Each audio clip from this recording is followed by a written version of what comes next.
Welcome back to Bbpn, where we cover the Blood Bowl that no one else will. I'm your host, Cadet Tank.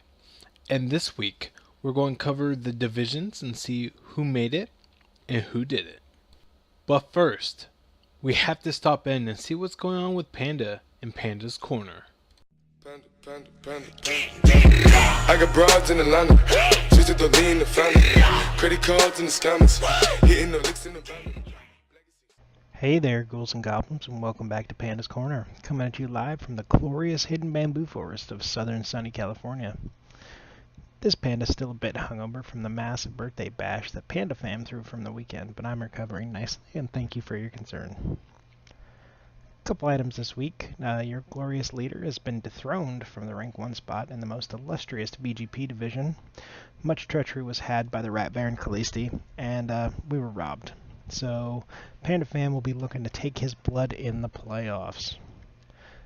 Small update on Mr. Jim Johnson's whereabouts. He has been spotted floating around our local Nurgle hangouts, has been seen even feeding on them.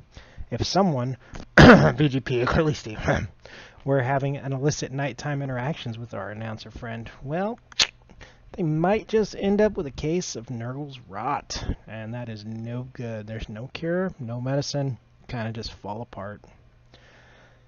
And with the last few moments of our little short segment here today, I just want to say, in my match against Callisti, he had some amazing dice, some amazing plays. One might even attribute those dice and plays to the delicious sandwiches from McMurtry's. They've been known to keep you slugging it out in one roll at a time, and we here at Panda Fam Studios enjoy one with a side of bamboo french fries. Warning, consuming McMurtry's may cause intestinal bleeding, vomiting, diarrhea, spontaneous mutations, and extra arms. An extra arm? Man, think of all the things that could do. Anyway, Panda, great job. Great job again. Alright guys, let's see what's going on over there in the Cord division with Ace. Yes, I said Ace. Thank God, he's back. Thank God. Alright, let's see who made it and who didn't.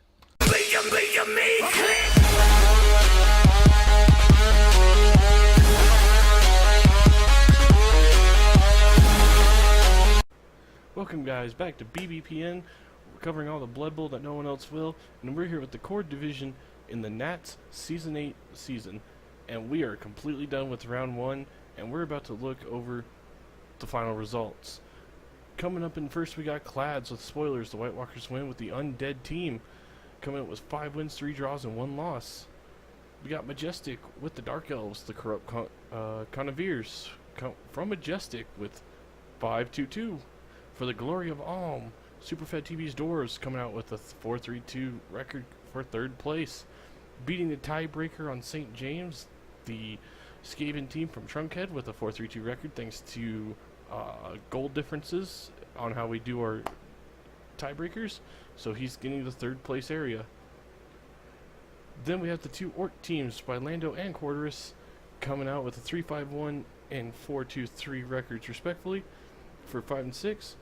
Daily Game Hunters from Scar with a 3-4-2 Bretonian team for 7th. My team squeaking out the 8th spot with a 405 record with the Chaos Dwarves past the booze. And sadly, Tormento Argonauts, Stargates, Dormouse Pride, and Gambited Chess all round out the bottom 4, so they are out. We'll also go ahead and look at the last day. As you can see, 5-0 win over the Dwarves from the Dark Elves. I lose 1-0 to Quarterus. Nurgle wins 2-1 over Gambits of Chess. Bretonians lose 2-0 to the Rats. A 1-1 tie between the Dark Elves and the Orcs. And the Undead beat the Khemri 2-1 to round it all off. So, I'll be right back as soon as I can go pull up the round 1 of the Season 8. So here we are with the round 2 teams that are going to be coming into the Cord division. I, myself, am in the Cord division for round 2. We have Personas from Emoge, the Undead team, sitting on 21,000 gold, 210,000 gold, my bad. Sitting on a level up on a ghoul, we've got 2 guard mummies, a tackle, mighty blow, blodge, tackle, guard. Pretty well-rounded undead team. We also have Same Old Story, Necromantic from Eric's, sitting on 180,000. Missing a werewolf, but he does have another one with block, a white with tackle, ghoul with block, block, kick, and 2 flesh golems who have still yet to level, sadly. And then we have Clads, the winner of the core division last round, with his undead team, coming with Juggernaut and guard, block guard mummy, tackle on one white, might blow on the other, blodge, tackle dodge, and dodge on the ghoul, guard zombie, and the rest are just there for fodder. We do have 2 more teams who are not in yet.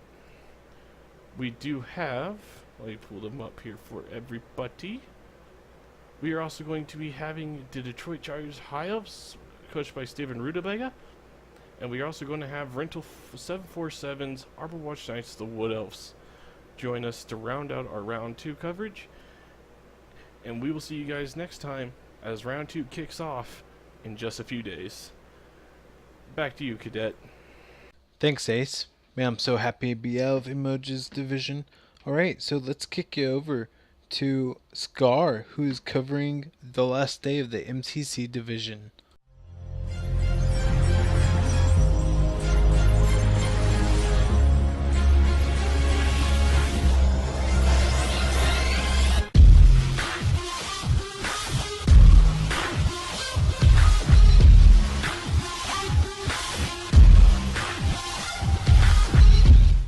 Hey, how's it going, everyone? Scar here, and I finally gathered enough goats to please my King of Shadows, and he has allowed me to return to give you the final rundown on who made it and who got the axe in the MCC division.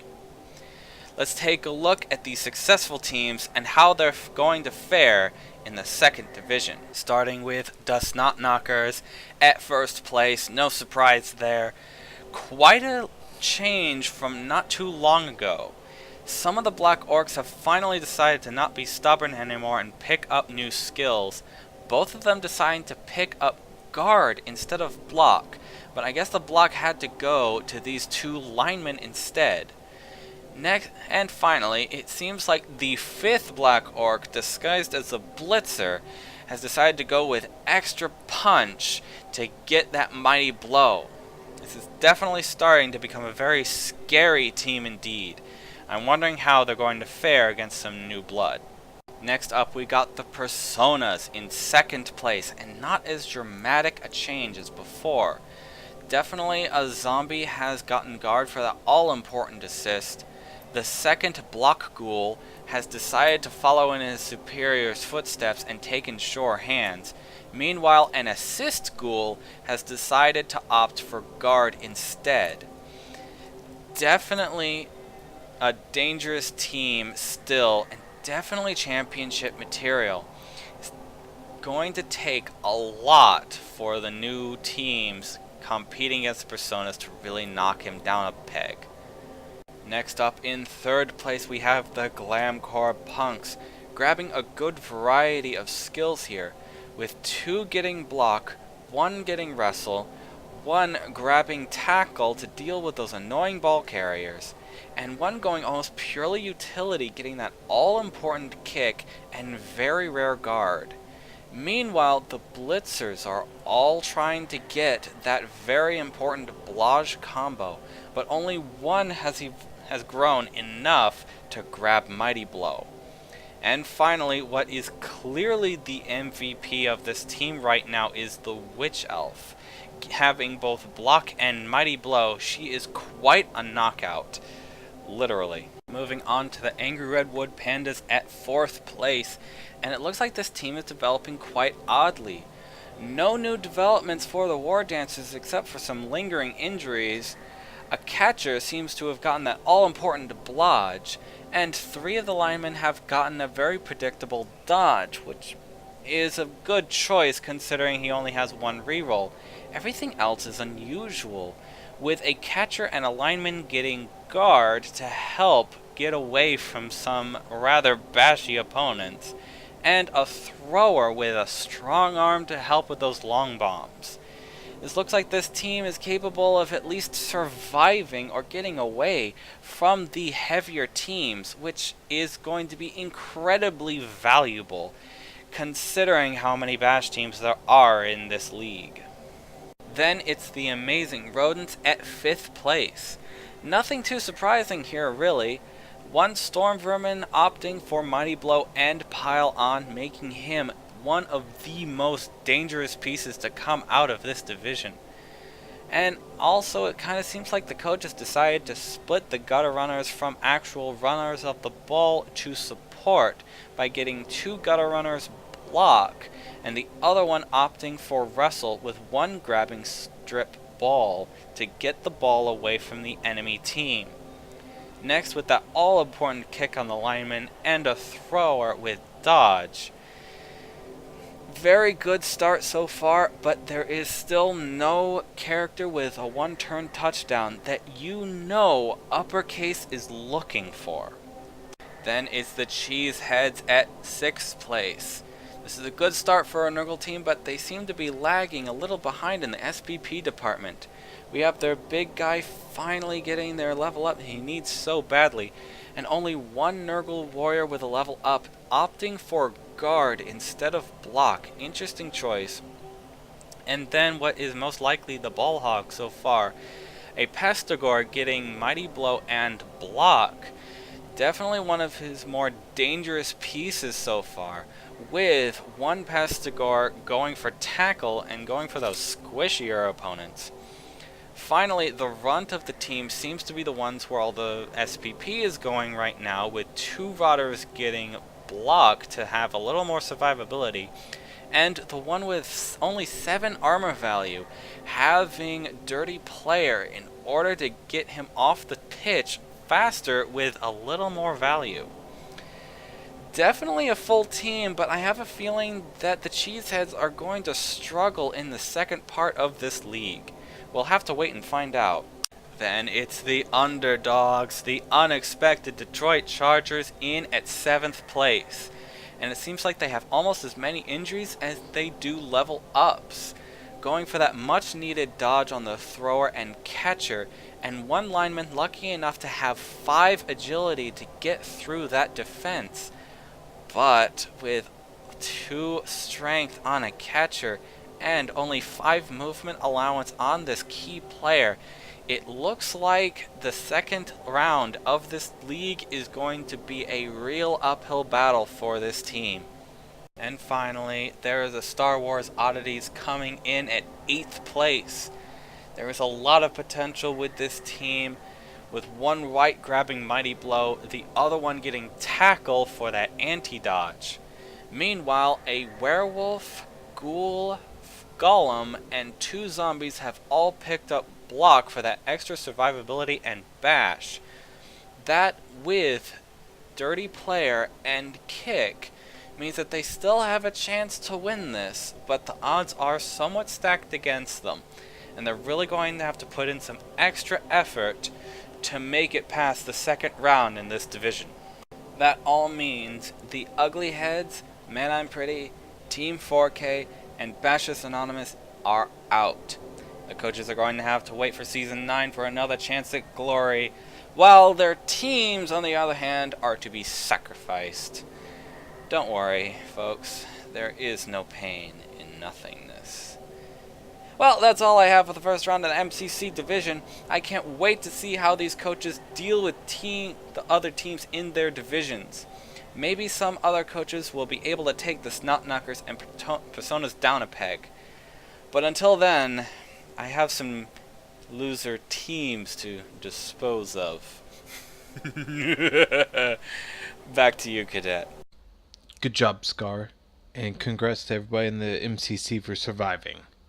Okay, let's jump over to Callisti, who is filling in for Big Grin, covering the VGP division.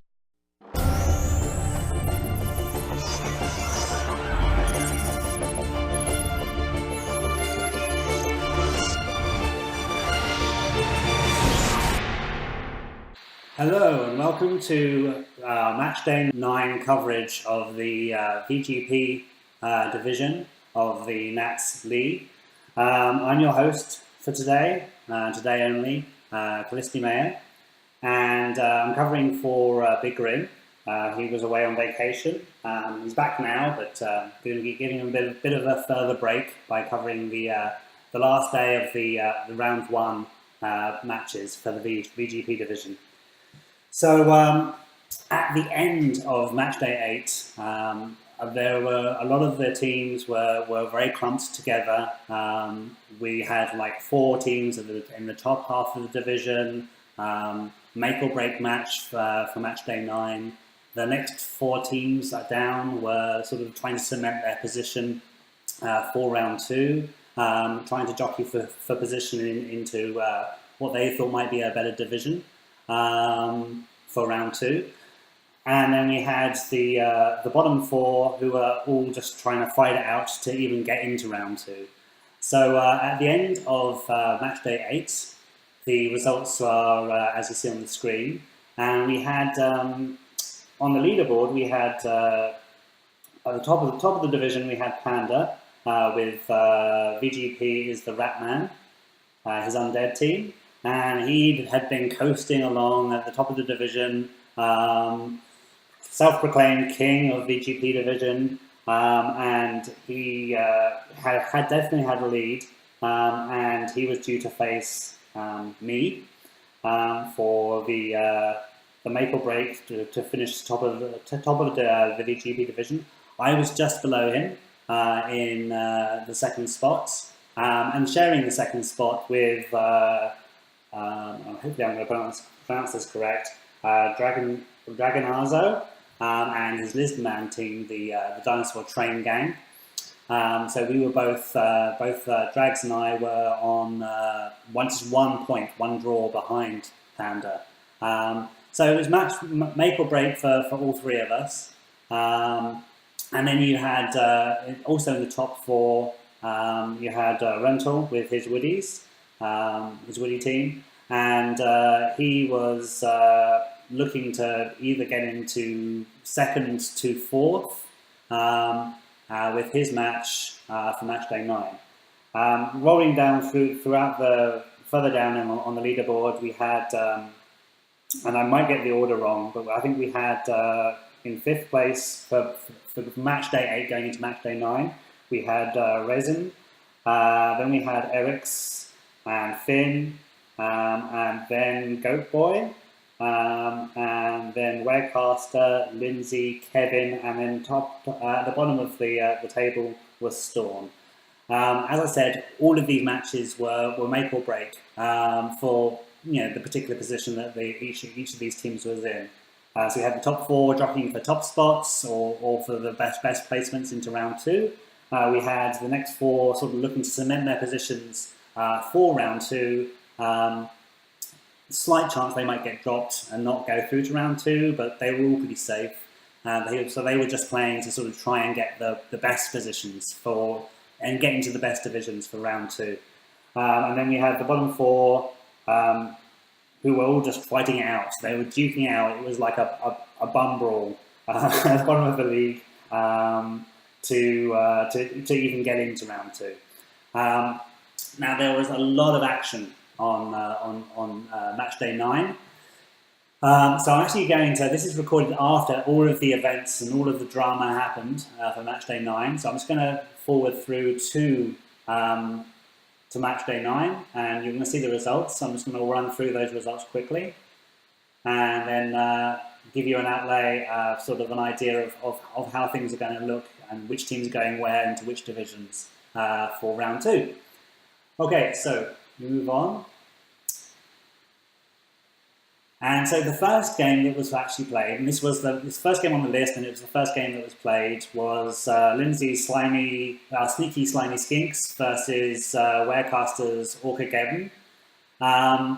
And these two were duking out. They needed a win, each needed a win, and for a chance, a slim hope of getting into round 2. And I remember watching this match or skipping over it, and Warecaster was definitely getting the better of Lindsay. It looked like he was going to win, and then back-to-back one-turn touchdowns from Lindsay managed to draw it, and he actually screwed himself and Warecaster out of a spot in round 2. A draw wasn't good enough for either of them, so with that result, they were definitely out of the running for round 2. The next match to be played was actually mine versus Panda. It was a hard-fought match for me, and a very unfortunate match for Panda. Basically, we ended up having me getting no armor breaks, no injuries, or very few armor breaks, that resulted in no injuries. I think I had 1 knockout. I got so lucky with that match, and I was sort of pulling off some of the most jammy moves ever. We're talking sort of 3 red dice blocks against his mummies, and they were all coming up as pals. I actually think I ended up killing his white big grin twice. Kept on being resurrected or apoed or egored. But yeah, it must have been a very frustrating match for Panda, not only because he didn't manage to injure me, he didn't manage to win, but also he lost his spot at the top of the table, top of the leaderboard. So he's no longer the king. And so I was in first place with Panda following just behind me. So I think I was 5-3 and 1. Panda was 5-2 and 2. So that was first and second place.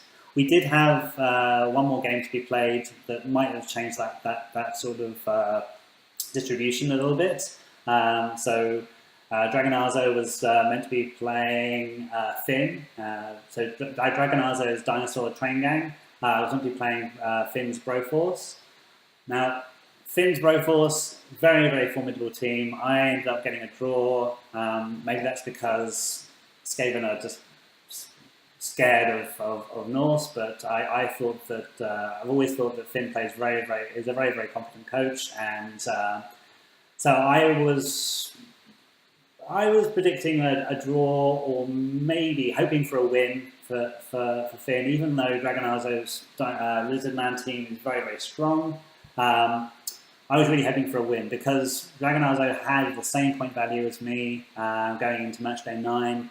So if he'd have won, it would have been a tiebreaker for me and him as to who would finish top. Unfortunately, Dragonazo didn't manage to make it to the match that he'd scheduled with Finn. So Finn was given a forfeit, a 2-0 victory.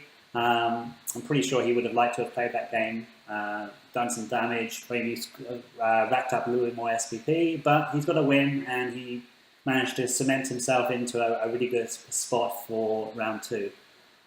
The other game that was in the top 4 was Rental's Arborwatch Knights versus Resin's the Chrome Fracas Fury.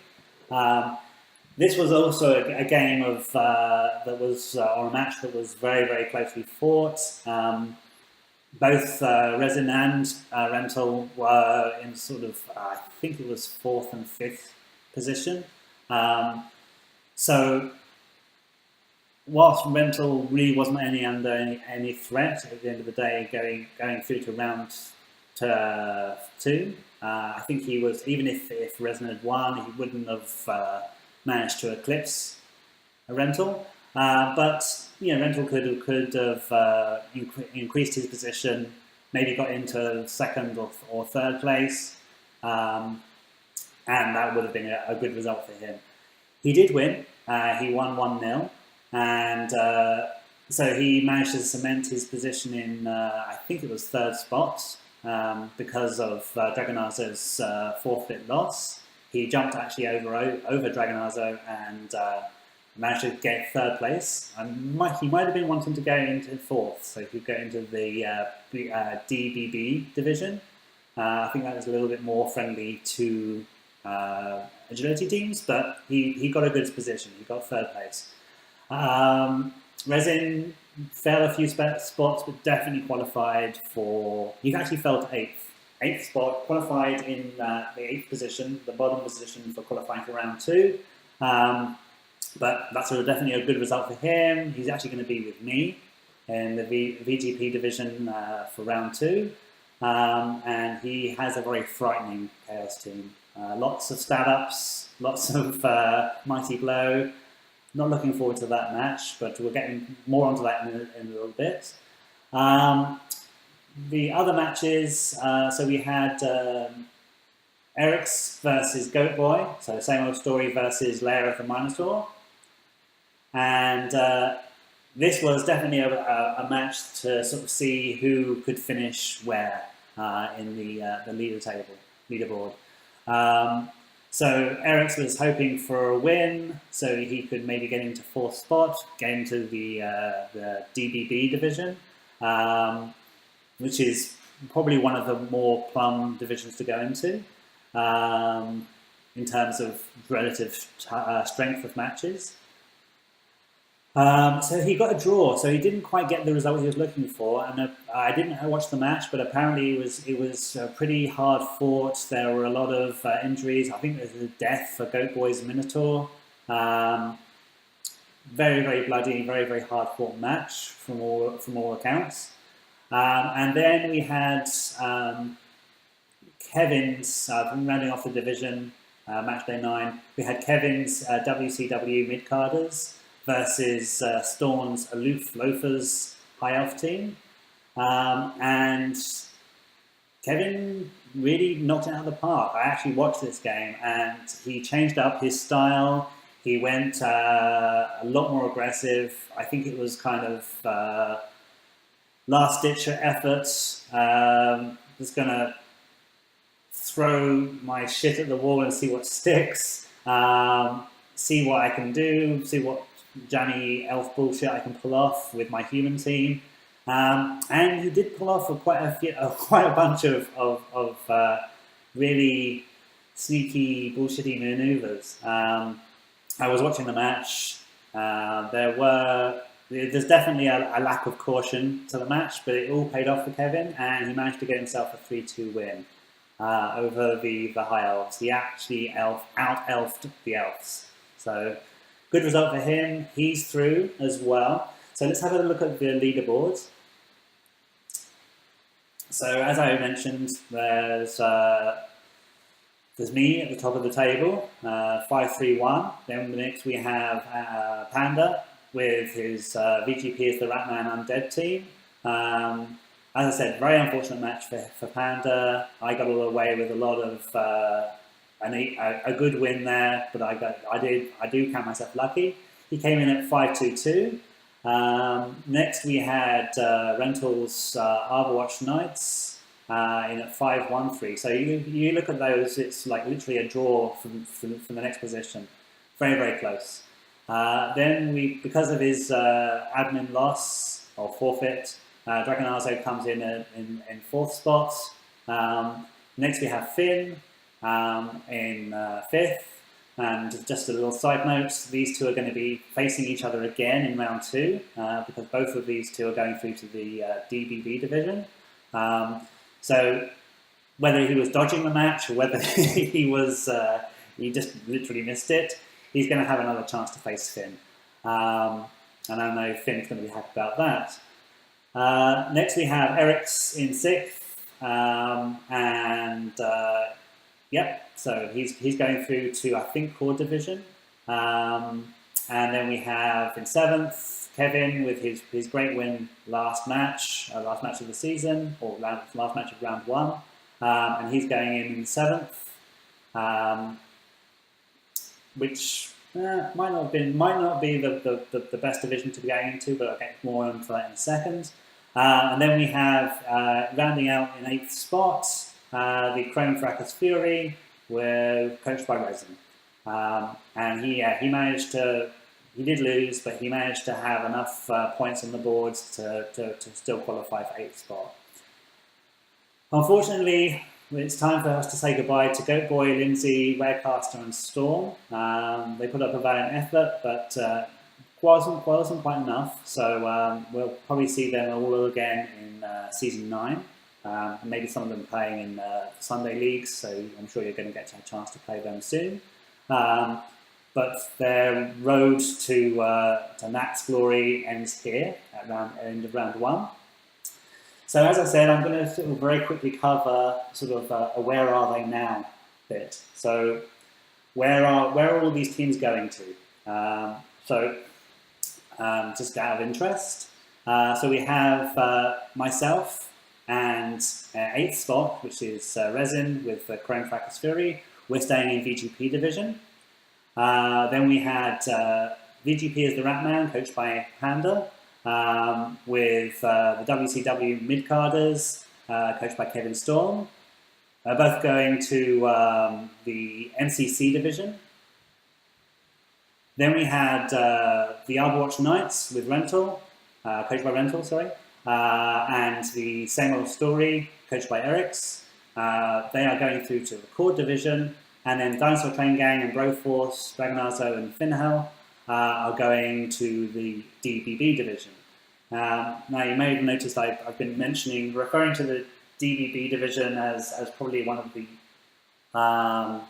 less bashy divisions, but let's put it that way. And the other divisions that other people are going to, so VGP division is a nice mix of bash and agility teams, and ended up with we've got 3 and 3 coming through to the VGP division, so I'm sure there's going to be lots of coverage of the VGP division coming up next week, and review of the teams that are in the division. But Angry Panda and Kevin are probably going through to the most bashy and probably the hardest division. So they're going through to the MCC division. It's full of killers. It has the coach with the best record. It has a lot of bash teams. Angry Panda might not feel out of his comfort zone there. I've got a feeling Kevin will, because it is very, very heavy bash. And then we had Rental and Eric's. They're going through to the core division. It's a little bit agility based, but there's also some good solid bash teams in there. And then Dragonazo and Finn are going through to the agility division. It wasn't meant to be a agility division, it's just the way it worked out. There are a lot of elf teams in that division. I think there's like 2 or 3 elf teams, and then Skaven team, and then there's Finn and Drags. So Dragonazo is probably going to be the heavyweight in that division, and he's going to be facing a lot of agility. Okay, so who do we have coming into the VGP division? So I'm very quickly going to touch on this. So here we are. Here is the round 2 VGP division, and so we've got myself and we've got Resin with the Chrome Fracas Fury, Skaven, Chaos, and then the new imports to the VGP division. We have Cadets, Angry Redwood Pandas, Wood Elf team, very, very good Wood Elf team. Take a quick look at their team. So he has the 2 Wood Elves, he has Injury, I think that's a mixed game, so let's have take a quick look. Oh, it's a Niggling, lovely. I'm playing it next, so that's nice. And then we got a movement down War Dancer. We've got 3 catchers, that's sick. Then we've got a lot of linemen, some with agility, dodge, one with guard, and one with... Oh, we've got thrower here at the bottom with pass and strong arm. Now, I notice he has a lot of dodge there, so wouldn't it be a shame if you met somebody with a lot of tackle? Yeah, so I'm playing it next, and I have a lot of tackle, so this should be a fun game. Moving on, we have Dr. Helix is the Cheeseheads, a Nurgle team. Probably one of the more bashy teams in this division now. And I think Nurgle's always a little bit slow to develop, but there's been a lot of development on his rotters. I'm sure he would have liked it a little bit elsewhere, but you take your development where you can get it with a Nurgle team. So he's got some, well, this is good. He's got 2 rotters with block, he's got 1 with dirty player, and my matches against Dr. Helix so far, I've been with NATTS for a season and a half now, I suppose. He loves the bash. He loves to pitch clear. He likes to try and pitch clear my rats anyway.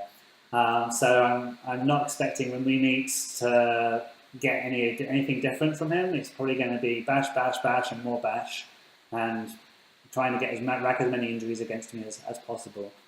Then we got the Pestigores. 2 haven't leveled yet. We've got 1 with tackle. We've got 1 with mighty blow and block. So that's going to be a Pestigore to look out for. And we've got the 4 solid Nurgle warriors, 1 with guard. And we have the Beast of Nurgle, who's got a level.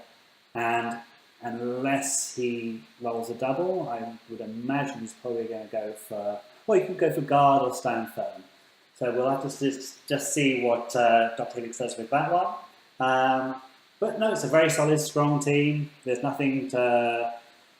apparent huge weaknesses that I see with this team. So I'm not looking forward to playing him. He's a very, very good coach.